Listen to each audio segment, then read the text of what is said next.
Hi, everybody. This is Suzanne, and welcome to November. During this month, we are going to be looking at the Lightyear Leadership principle, I am and you are. We'll be going into a number of different things that we feel will be really helpful in your day-to-day lives, in your relationships with family, with loved ones, with coworkers. So take a moment to listen to the podcast and join us for the lively conversation that we'll pursue.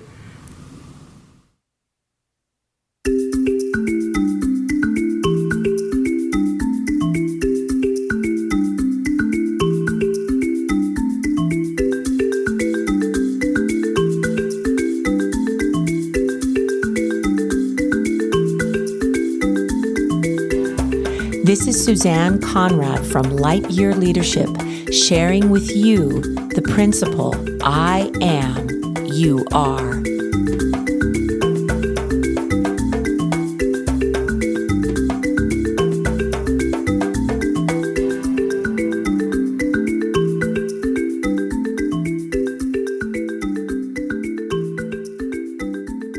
This is a principle that I learned from my teacher, Dorothy Espio.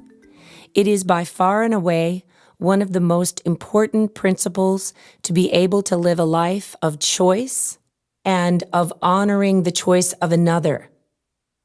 A way to experience it yourself right now is to place your hand over your heart, palm down onto your chest, and say, I am.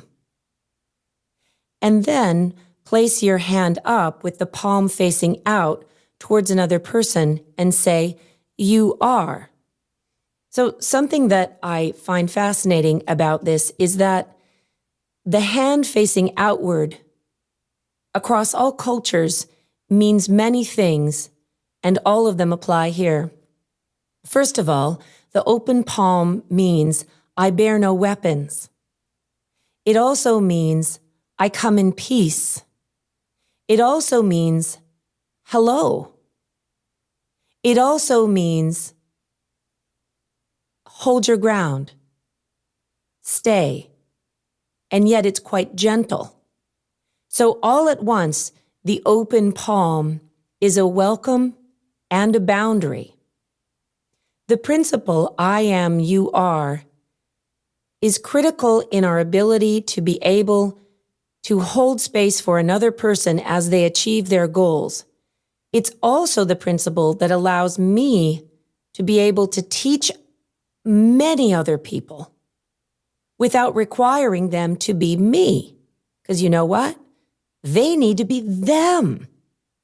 So all the while it's me or someone else as you're developing someone, it's so important for you to honor that they are a unique individual, as are you.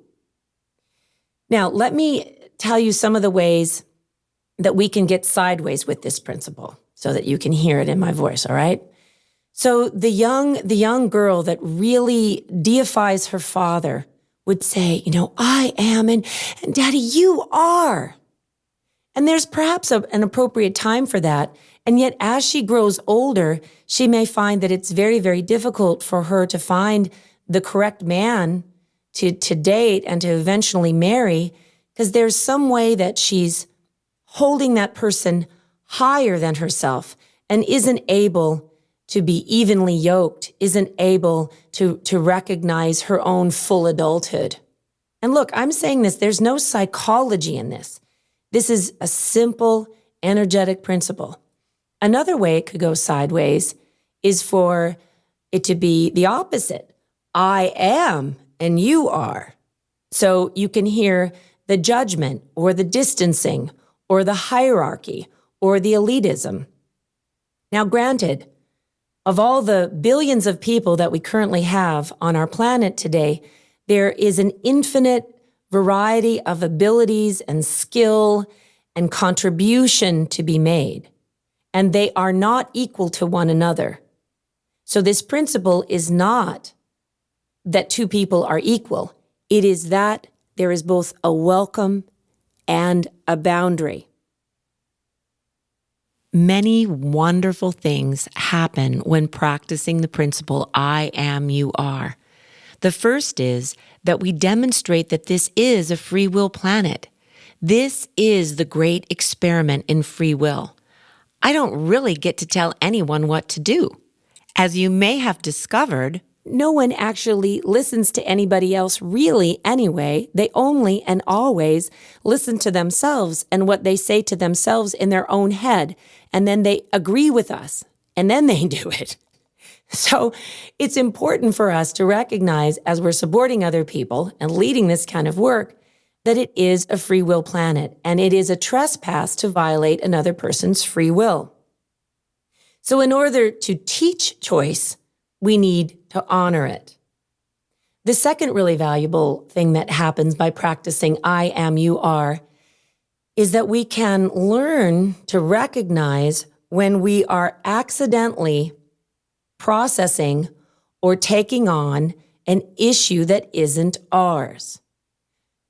In principle number 3, where we talked about the innate intelligence of the body is sensing all the time. It's communicating with us. And we know that we can have what we would call issues of the tissue. So let's say I'm working with someone who's really, really worried and maybe very, very emotional.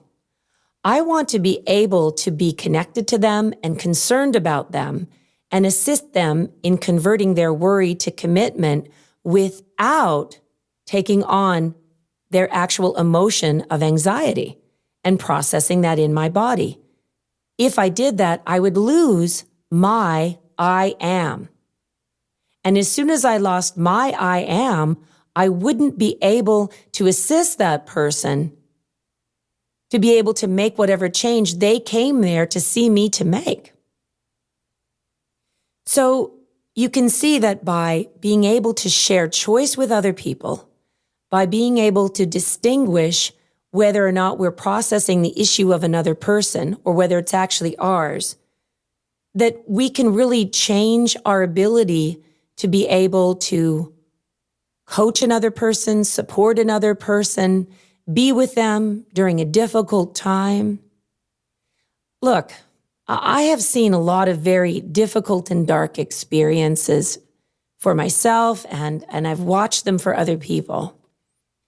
And I'll tell you what, people that do not know this principle, when something hard happens to someone that they love, a lot of times they'll avoid them because they don't know how to be with them because they're afraid that they'll burst into tears and make things worse.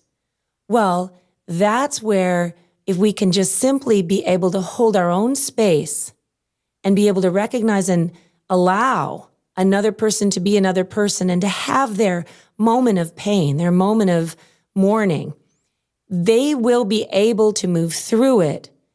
And we don't ever help anybody by jumping into that with them. The greatest gift that we can give ourselves and all the people that we care about and want to help is to retain and remain 100% ourselves 100% of the time.